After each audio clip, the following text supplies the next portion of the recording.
go to the Kansas City Aquarium since we're learning about the ocean. We're here. You gotta take a bridge all the way I'll down to it. think about it. 'Cause it's not connected by Alright, so water. continuing on with the ocean.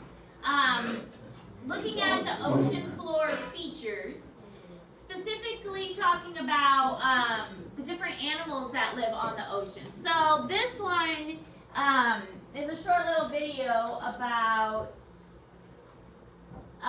some of the animals that live on the ocean floor. The Elvis Project allows the dolphins to use echolocation as a pointing tool to make choices and answer questions. Did you know that dolphins like to do things to people? Dolphins are super A intelligent. series of shapes are projected onto an audience's screen. Each shape symbolizes a different type of fish. For example, a square is a mackerel, a cross is a squid. By aiming their echolocation beam at a shape projected on the screen, the dolphins can choose what type of fish they want to eat. The echolocation beam shows up as dots. Green is a weak signal, white is strong. Underwater hydrophones record the echolocation sound signals. Black dots here, hydrophones, 16 in all, and the cable just takes the signals from the hydrophone to the computer. When the echolocation beam is strong enough for the computer to read the signal, the trainer's whistle blows and the dolphins get their chosen reward.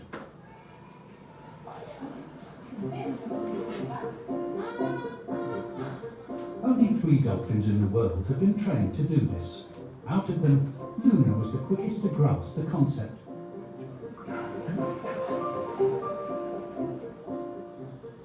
She manages to hit her chosen target almost instantly every time. Luna is. If there are any sophomores needing a change for any hour, please go ahead and come on down to the counseling office. And again, last call for all juniors and seniors with a schedule change. Otherwise, sophomores come on down. Each run of the experiment yields different results. It allows Luna to choose what she wants to eat. Some days squid is her favourite, on others it's mackerel. Here are the symbols for Kepler and squid, and these round and green dots are the trace of the sonar beam. And now He just chose both. Luna hit the squid symbol, and then she made a little buzz of happiness that she managed to trigger this. She can now go back to the trainer and she will be given a squid. And when her work duties are over for the day, it's time for some well-earned rest and play.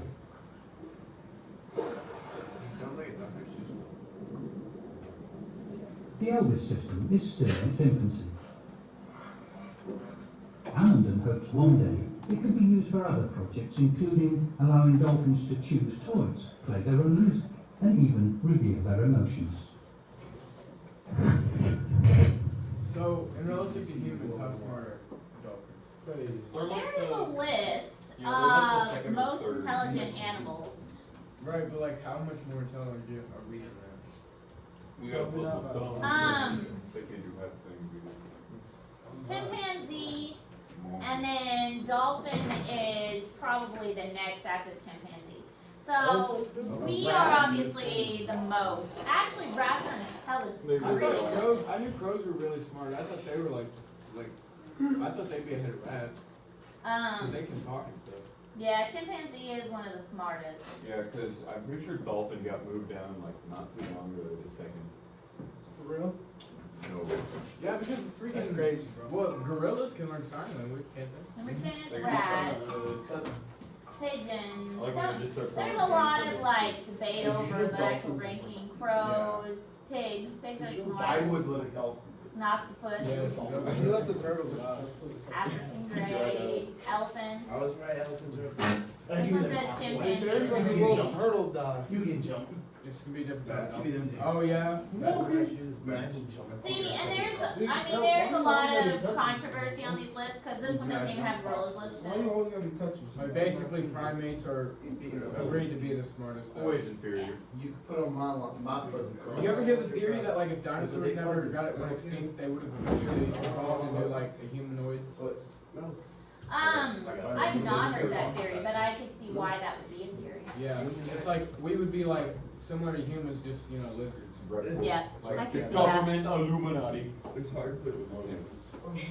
Okay, so ocean topography. This is what they estimate like the Earth would look like if we took away all the water, and it's kind of a weird visual because if the ocean water was gone, the continents would obviously stand out, and then there'd be all of this ridges and things from the ocean.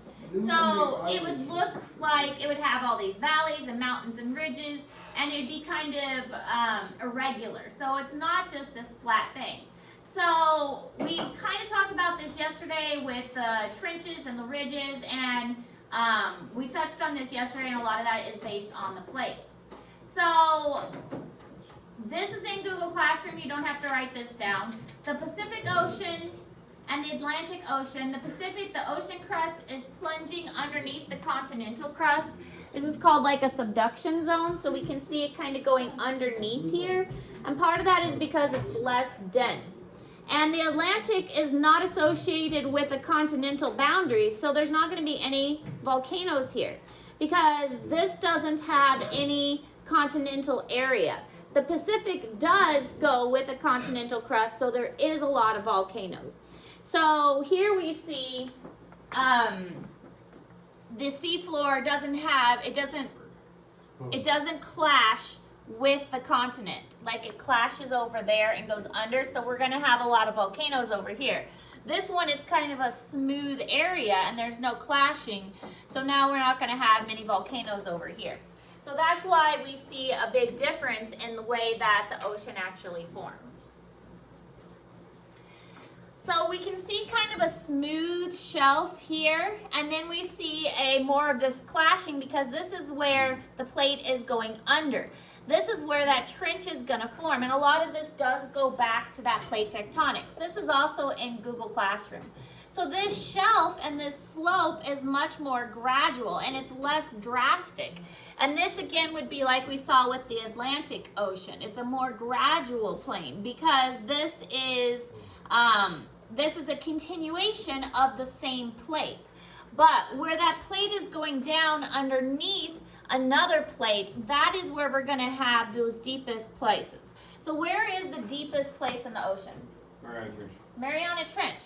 And that Mariana Trench is because of this area here, the subduction zone.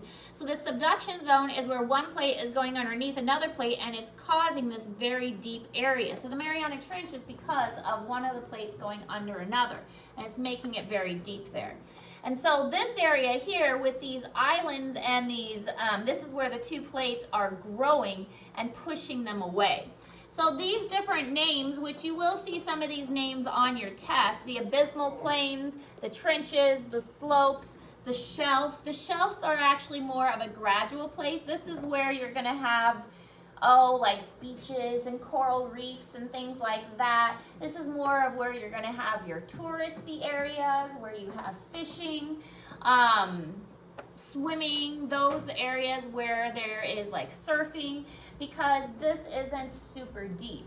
These are the areas where you're going to have those bigger, like the whales and the more of the actual deeper ocean areas out in this place where the water is really, really deep. So this is more of close to the continent, not super deep, but then you have these slopes that lead into the really, really deep areas. And then the oceanic crust isn't very thick. Continental crust is really super thick.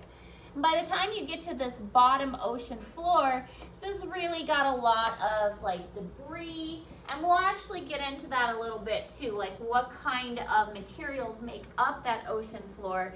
And a lot of it is dead stuff that's floated down from dead and dying animals. So the continental margins are the zone of transition between a continent and the adjacent ocean floor basin. It typically has a shelf, a slope, and a rise.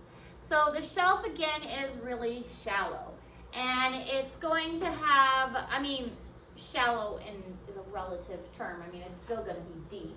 If you go out into the continental shelf, it's still going to be, a good like 30, 40, 100 feet, something like that. You're still going to drown, but shallow compared to the thousands of feet that the ocean is. But the continental shelf is shallow enough that you're going to be able to do swimming and surfing and fishing. There's going to be coral reefs, those kinds of things. Then you have your continental slope, which is kind of like a hill that's leading down into your continental rise.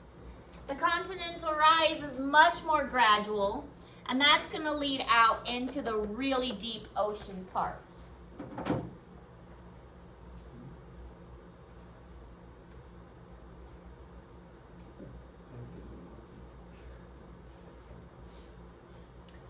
So the shelf, the slope, and the rise are all part of the margin that's leading into the deeper ocean. What's the rise? The rise is like the really, really gradual. So the slope is more like dramatic, and the rise is like really gradual. Does that kind of make sense?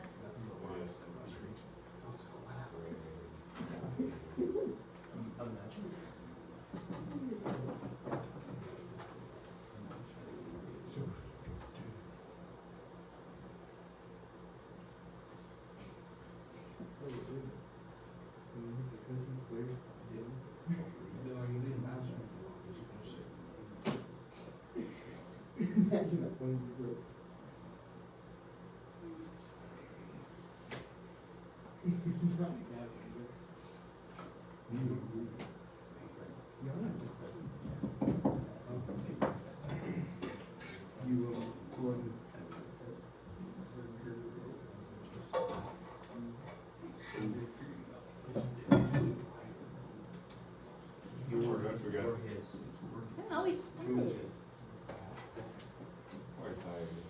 I really wish we had a back rest on this trade.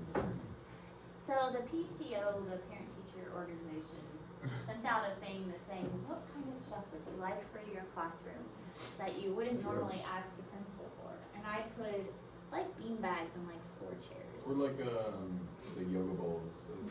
Oh, you know what you should have done? You should ask for another animal. Seriously. A snake. Pet dog. Animals. Well, like another one just does. Like A monkey. A pet You snake. guys won't believe this, That's but kinda I what was you know cleaning for. out my spiders this morning, and They laid eggs. no, I actually was holding a couple of them. really? Yeah, My turn. because they were like being super chill, and I was like, yeah, I'll just hold a couple. How much do you want? $100. You got a deal. All right, so the shelf itself, because now we're just talking about the shelf. A shallow extension of the landmass known as the continental shelf. So you can see here the shelf is before it gets to that big drop off. The shelf region contains the highest amount of benthic life. Benthic is like underwater. So this is plants, animals that live on the ocean floor. So this is where, again, the coral reefs are. And coral reefs are like the rainforest of the ocean. So the rainforest of land is where most of the plants and animals on land live. So coral reefs, that's where most of the plants and animals of the ocean live. And that's partially because that's where sunlight can still reach. But it's still pretty deep. Yeah, it's still pretty deep, but because sunlight can still reach there, we can still get some plants. I want to go diving to a coral reef. They look so beautiful. Don't they look Like whenever they like take the camera and put it right there, and it's like super far down, but like you can see it. literally like It's pretty nice. You have a lot of them are dying out now. You can't touch it with like the oils from your fingers can kill. It's like And a lot of them are relocating. dying out. Relocating it to like pick up the sand underneath. Stupid coral. Thanks. Don't do nothing for me. Corals? What's the coral stuff you're fishing? Oxygen.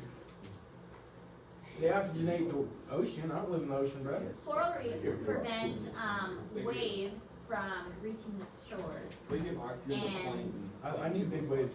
Oh, so that's why like some places get way bigger waves than others. and it increases tourism. So that brings in a lot of money. It also provides diversity for animals. It also will increase the food for people for fishing. So people who live in those areas have more food. But actually the waves, because it keeps the erosion down. So those waves don't erode the shore. So that's a really big thing. Yeah, because I've been to Texas and Gulf Shores, and like there's never really like huge waves there, like at least when I was there. Like people weren't really out there surfing or anything. Okay, so the slope and the rise. Once you get past that shelf, it drops off very steeply and very suddenly. Is that what it looks like on one of the slopes? Yes. So it's very suddenly, and if you're not prepared for it, I mean, well, you're by that point you're already swimming. I mean, And it's you're gonna not see like it too. yeah. I mean, it's already deep. You're already, I mean, you're already swimming by the time you get there, or in a boat. Sandbars? So how come the land is so like defined and then the water just drops off? It's I the always way. kind of thought like the continental shelf or like the slopes just gradually. No, because that's where they separated, so it goes straight down because the two masses of land. Right, but so wait, does that mean you could like swim down and see the bottom of the continent? You kind of could. It depends on how the plates are formed. Some of the plates have more gradual slope than others, but most of them do have this kind of steep drop off. And a lot of it is the way that remember how Pangea, they were all joined together, and then when they broke, it left kind of this cleaving. So when they were joined together, it was like the puzzle pieces fit better. Does that make sense? But when they broke, it left kind of this jagged edge. So do you think Pangea was like split like over like a short period of time, or do you think it took like a little really time? I think it was a long time because that's the way the plates moved them, was over a long time. Like, imagine you're just like a prehistoric animal and the freaking land just starts splitting. That would be weird. And suddenly you're on one side and the other. Yeah, the other one's just floating away. It could have been something, because it's hard to say since we were, we weren't there. It could have been something like a meteor that started the like the initial spreading. Or like a Yeah. volcanic eruption. Yeah, it could have been a volcano that started the initial plate tectonic spreading. Or aliens. It was Could probably. have been aliens. There's been a theory around that it's pretty new. But this guy saw a giant on top of a mountain, and then like CIA agents told him that he couldn't go on the mountain anymore, and now he's presumed Do you dead. think giants are real? I think that there is a lot we don't I think it's not too unrealistic. It's just like another like species of human. Just like there's Like the giant versions of animals now. Yeah, Like the giant, there's a giant tarantula. Like There's there was one in the deepest jungle that all died off because all the food got taken away. It was just an absolute massive orangutan. You know, what's that movie called? Jungle Book. Yeah, but like the newest one, so it was like a massive orangutan. Yeah. It's pretty much like that. Yeah, and I think it's not unrealistic to think humans can get big too. And when people think giant, they think like 50 feet tall. Yeah. Realistically, a giant for us would be like 10 foot, Yeah. 11 foot, And there are people that still grow that tall. like 8 foot. Yeah. Yeah. People that grow 8 foot. Those are giants. Yeah. And then it's not unrealistic to think people could be like this big. Was it- You know, it's during during the the same race. I mean, I wouldn't be surprised, but I'm not saying I believe in it. I would love if there was, oh god, what do I want to think of? There was just a dwarven tribe running around. That'd be awesome. Nah, they would be minorities and they would be suppressed. So the continental rise is right after the slope, and it really transitions into the deep ocean basin. So the rise is much more gradual. The slope is very steep, very sudden, and very sharp. So think of like a cliff face almost. And the rise is much more gradual, much more gentle. And so the slope is steep and the rise is gentle. Then we have the deep ocean basin. This covers over 30% of the Earth's surface, so this is very dramatic and very large. There are three characteristics of this. There's the abyssal plain, trenches, and seamounts. So the abyssal plain is, think of these very large, very kind of flat areas. The trenches are where we have these very deep, a lot of times where the plates interact. So they're very dramatic, deep down, where the plates are coming together. And then the seamounts are like the mountains. Think mount for mountains. So the abyssal plain is the flat, deep ocean floor. That was And- cool. Yes, it does look cool. So very flat and very usually dark, because by the time you get to these really deep places, light is not going to be able to reach that far down.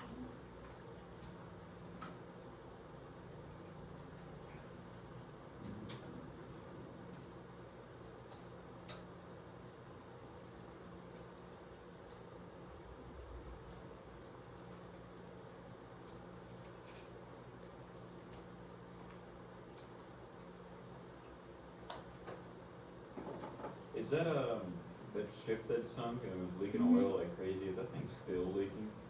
I don't know. What about mermaids? Do you think they're real? You Yeah. think- I think they're like biologically Oh, the new impossible. Avatar. I don't know if like people mermaids are real, Oh, but no. I think Well, there's a theory that like dolphins are, since their bones are so similar to our like their bone structure, that they were like prehistoric humans, and then they evolved because of like the flood and like there was a flood or something. There's also like I would say a tribe, but like a massive group of people, probably near like Eastern Asia, I think, that they live on just straight houseboats and they're moving constantly and Yeah, they're and they diving swim into the around. ocean and getting their food. They're like Their lungs are they've crazy. evolved to like see underwater really well too. Yeah. They can hold their breath. they can hold their breath well. Yeah. Have you seen the movie Waterworld? It's an old movie. No. Waterworld is interesting. It's with Waterworld, it's an older movie, but the ice caps melted, and so everything was buried with water, and so people had evolved to live in boats, and everybody was looking for dry land. And they eventually found dry land, which was the top of Mount Everest. Was the What? only dry land. It's a good movie. You've That's seen bad. That's a That's little, scary. that's a little far-fetched. You seen the second Yeah. Avatar? It had who was the Adam Sandler? no, it wasn't Adam Sandler. It was Waterworld. You should watch it. It's a good movie. It's pretty old. But anyway, everybody was looking for dry land, and it was a little girl who had a map tattooed on her back of dry land. So they were all fighting over this little girl. So What? and there was a guy who's trying to I've protect seen her. this. I've seen You guys had to see the movie Living in California. I just saw the live action one. Losers. Anyway, Waterworld. You should watch it. Pretty decent movie. I searched it up and just gave me a parts. Deep sea trenches are the deepest parts of the ocean, and the Mariana Trench is the deepest, 35,000 feet, almost 6.6 miles deep. It has been explored, but it's difficult to explore because of the tremendous amount of So pressure. there's no megalodon down there. There could be. Not that we are aware of. He just steered clear of us while we were down there. Possible. Question. It's possible. He's a Oh, genius. do you remember the movie that theorized that Mariana Trench was like the deepest that we could scan? But then like they sent a thing down and they went through the bottom of the Mariana Trench. They Is found there a like cave? Yeah, there could be like Megalodons caverns and and stuff everything. under there. There's Sure. so much we don't know. There's so much. And see, Is the it thing some with movie? science is that every time you say that something is true, there's always like an exception to the rule. So that's why even with science, they very rarely say this is absolutely true. They say this is a hypothesis. Even some of the laws of physics get broken This in is space. and they most can't of the explain time why. true. So with science, they very rarely Like a say black hole. this is what happened. They say this is what we think happened. Because, I mean, how do we know? How do we know that? I mean, there's always How do we know exceptions. that A moon landing's real, and they I aren't. know the moon's not made out of cheese. But the moon is just a giant Satellite. ball of Swiss This cheese. is satellite. Come on. Alright, so a seamount. The moon is. It's a mountain rising from the ocean floor that does not reach the surface. So these are like underwater mountains. They don't become islands because they don't reach all the way above the surface. So they are just underneath. They make the ocean floor more interesting so that there is variation. So there's areas of the ocean that are not as deep as others. So there are some parts that are super deep and there's some parts that are not as deep. So it's like underwater mountains that don't reach the surface. Now, if it does reach the surface, it can become an island. But sometimes they don't reach the surface all the way. So that's what a seamount is. So like say like a small piece of land eventually does come up. How does it become island? Just like birds pooping on it and stuff. It's a good question. There's a lot of theories. That's more of an ecology thing about how it populates. Yeah. So When it it breaks depends the on. surface, it becomes an Well, actual. Well, but how did he's asking like how did I would the things imagine get there? like birds go out there, right? They land on it, they poop, bacteria eventually does its thing, and then that's how you eventually get better. And then also there could be like a fisherman or someone finds it, things like that. Ecology, there's something called primary succession and secondary succession. Primary succession is making dirt from bare rock. And what it starts with is things like lichen. And lichen will come, and it's usually the first thing. And it establishes and it breaks the rock a little bit, and then it dies. And breaking the rock a little bit starts to form soil. And when it dies, it will, it will contribute to the soil. And then over time, that breaks the rock a little more. And so primary succession takes a long time, but eventually that'll break up, make soil. If it's close to a land mass, like Madagascar is close to Africa, Or the, the Darwin Islands. if it's close to a land mass, then it's easier for plants and things to get there. Now with boats and stuff, it's easier for things to get there. So mid-ocean ridges is essentially two chains of mountains separated by a large depression like a rift or a valley. So think of like a big mountain, and then sometimes there's water like in between the peaks. And so you have two islands, but there's water in between, and then there's another area of an island and there's water in between. That's Yeah. kind of what it's like. Like those big rings, like you see the aerial, and it's like you can see under the water. Yeah, exactly. So there's obviously areas of land and areas of water as well. So that's basically what a mid-ocean ridge is. It's kind of spots of land and spots of water kind of all around. So this is kind of where, from which two plates, or two divergent plates have arose from, or formed from each other. So the plates are moving away from each other in that area. And you can see where these ocean ridges are forming, and again, it's because of the way the plates are moving away.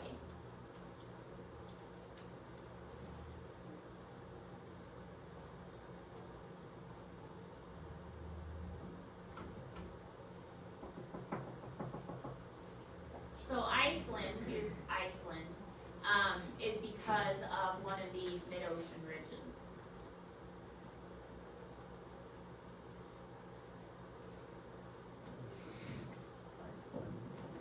You know, there was it wasn't too long ago, but it was like a planet was sucked in by a black hole in like 1995, and now it's like slowly starting to come back out. There's light coming out of it.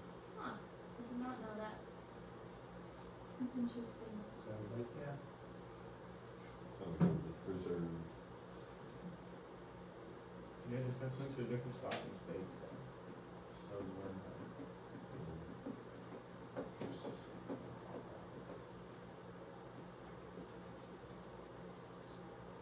The fact that time is relative just doesn't I can't wrap my head around it. Like That it's is so weird, right? Like when you're going fast, the world just it's going fast with you. It's like That makes sense. Time is something that people have labeled to try and make sense. Yeah. Something that doesn't make sense. It's imaginary, right? Yeah. Time completely imaginary. Like, it is a real thing, but like, yeah, we kind of made it up. Yeah, we've made it up to try and make sense of something that doesn't make sense. So the mid-ocean ridges, they are what's responsible for sea floor spreading. And they also have these hydrothermal vents. They're pretty cool because these hydrothermal vents spew like, think of an underwater volcano that are releasing these hot chemicals into the environment. And these hydrothermal vents also allow for bacterias to form here. Now these bacterias are kind of special bacterias.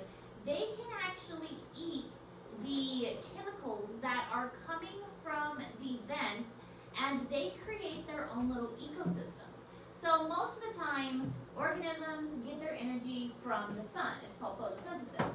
But around these hydrothermal vents, there are bacteria that can get their energy from these chemicals, and it's actually called chemosynthesis. So instead of photosynthesis, it's called chemosynthesis. That's like the only exception to like something not needing sunlight or other food, right? Exactly. So this is really the only exception. Instead of photosynthesis, we have chemosynthesis. So there are these whole little ecosystems around these hydrothermal vents because of these cool little bacteria.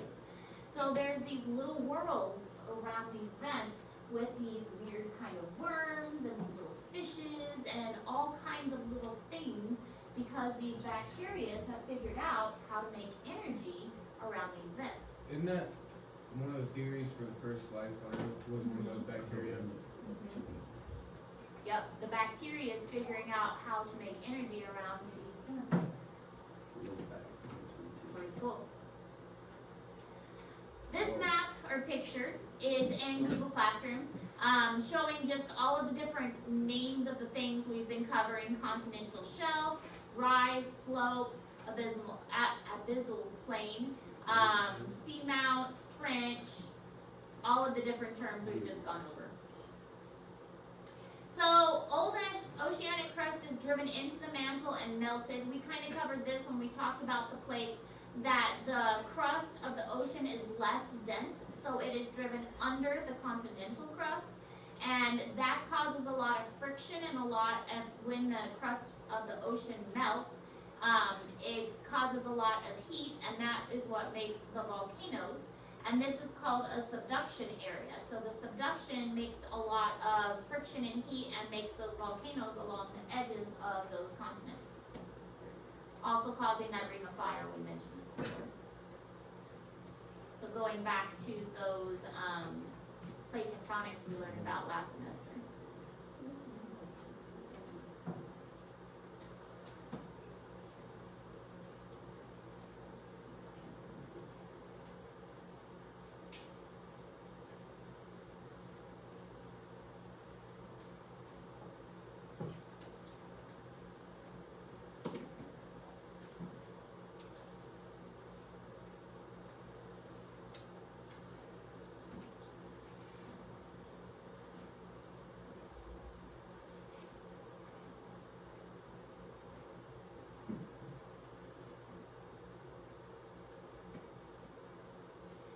So it forces the continental plates upward, forming coastal mountains and volcanoes. So there's usually a lot of mountains around the edges of the continents themselves. I mean, not always. Obviously, we have the Rockies in the middle of North America, but a lot of mountains around the edge. So here you can see South America has a nice mountain range right there along the edge of South America.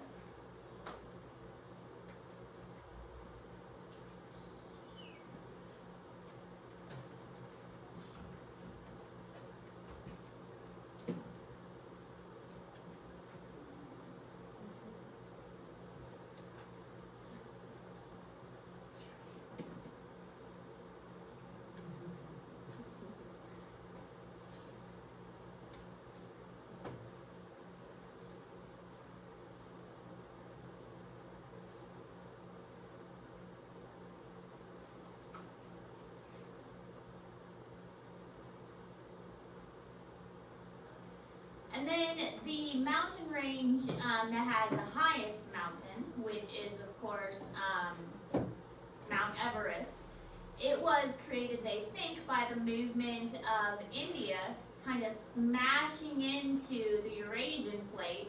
So when India moved and its plate moved up this way, it kind of collided with the Eurasian plate, and when it collided, it pushed the continent up, and that's what created that particular mountain range that created Mount Everest. Alright, so that is all the information we're learning today.